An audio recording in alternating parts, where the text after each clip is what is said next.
एक जंगल में एक महात्मा रहते थे। उन महात्मा की खासियत यह थी कि वे किसी का भी भविष्य बता सकते थे। बड़े बड़े राजा उन्हें मानते थे और उनके बताए हुए मार्ग पर चलते थे।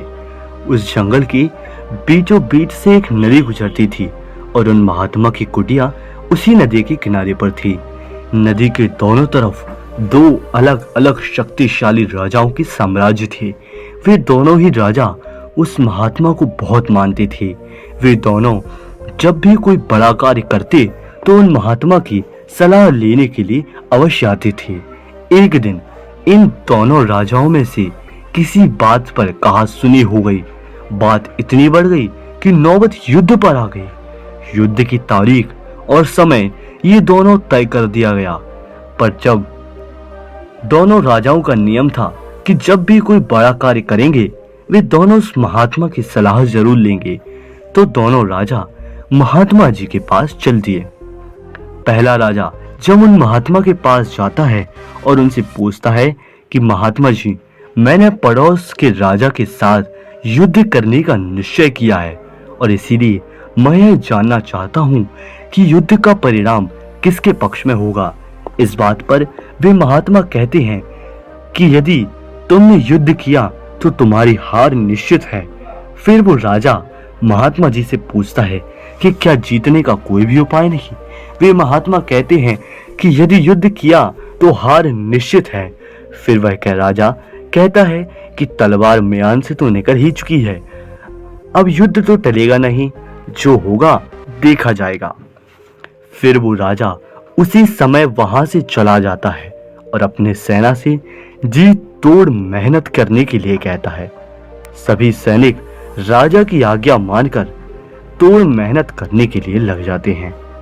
दूसरे दिन दूसरा राजा उन महात्मा के पास जाता है और उनसे पूछता है कि महात्मा जी, पड़ोस के राजा के साथ युद्ध करने के लिए जा रहा हूं, इसलिए मैं इस युद्ध का परिणाम जानना चाहता हूं कि युद्ध किसके पक्ष में होगा।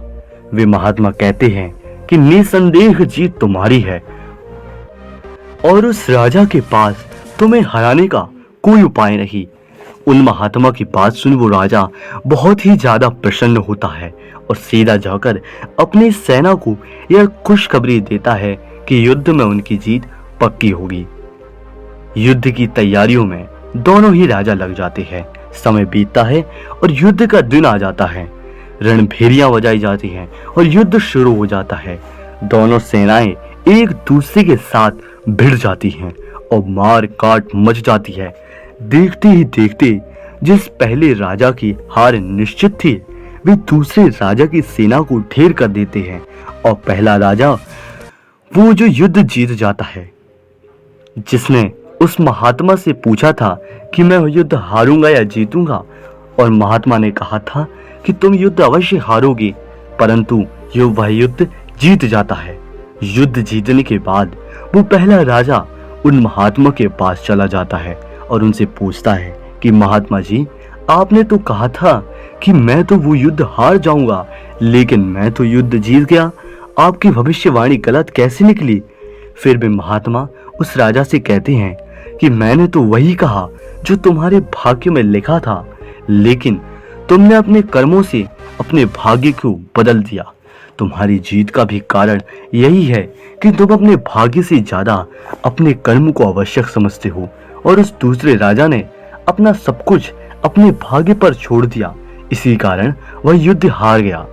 महात्मा ने कहा कि मनुष्य अपने कर्म से ज्यादा और अपने भाग्य को आवश्यक समझे और पूरी समय निश्चित साथ बना रहे, जिसके कारण आज तुम्हारी विजय हुई है और वो तुम्हारा बंधक है। दोनों यह बात सच है कि सब कुछ हमारे हाथ में नहीं होता है, लेकिन यह भी सच है कि बहुत कुछ हमारे हाथ में ही होता है, लेकिन हम उसे भी भाग्य के भरोसे छोड़कर जीवन भर रोना चुनते हैं।